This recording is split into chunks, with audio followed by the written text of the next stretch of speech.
We're really excited to share news with you about some research we've recently completed, which has been 2 years in the making.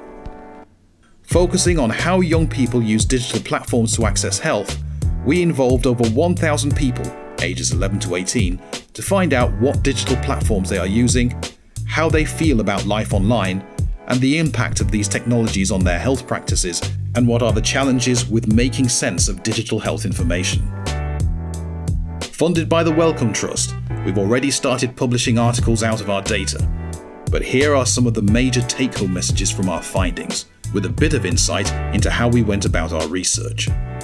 When we started the research design process, there was one key thing we wanted to discover: how many people accessed and experienced the world of digital health.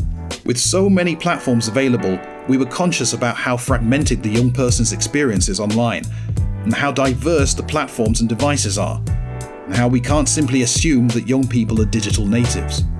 Crucially, we also wanted to challenge the binary thinking around digital, of either oppressive, harmful, or a simple solution to all our health problems.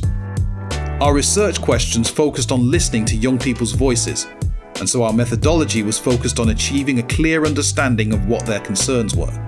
The research design consisted of 3 phases. We started off with a large survey, reaching out to over 1,000 young people aged between 11 and 18, recruited from schools in the southwest of England.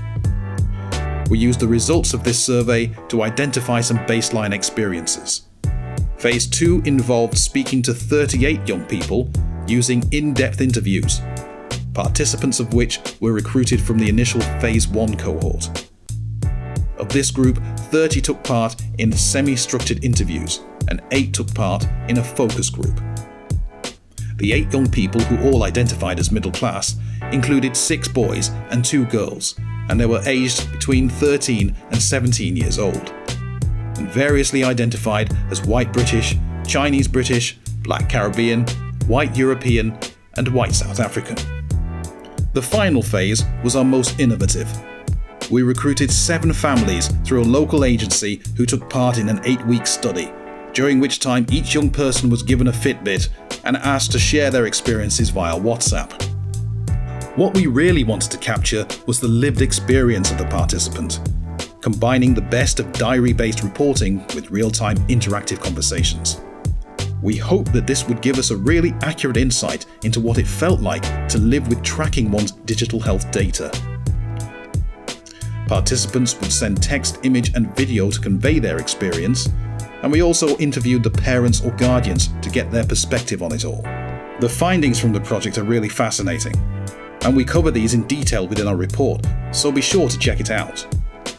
We grew an understanding of which platforms young people are using, how they feel about the rise of artificial intelligence in healthcare, their concerns about the expectation to be digitally present and to track their health data. And we also understood more about what kind of support they'd like to navigate the world of digital health data. Many of these findings were surprising and provide a great foundation for future research. One of the most interesting aspects of the work from us, from a methodological perspective, was the challenge of using the Fitbits and WhatsApp platforms, which was far from straightforward and threw up some really novel ethical issues. Yet we feel strongly that sociological research needs to really figure out how to make sense of the lived experience of life online, and hope this will be one of our major contributions.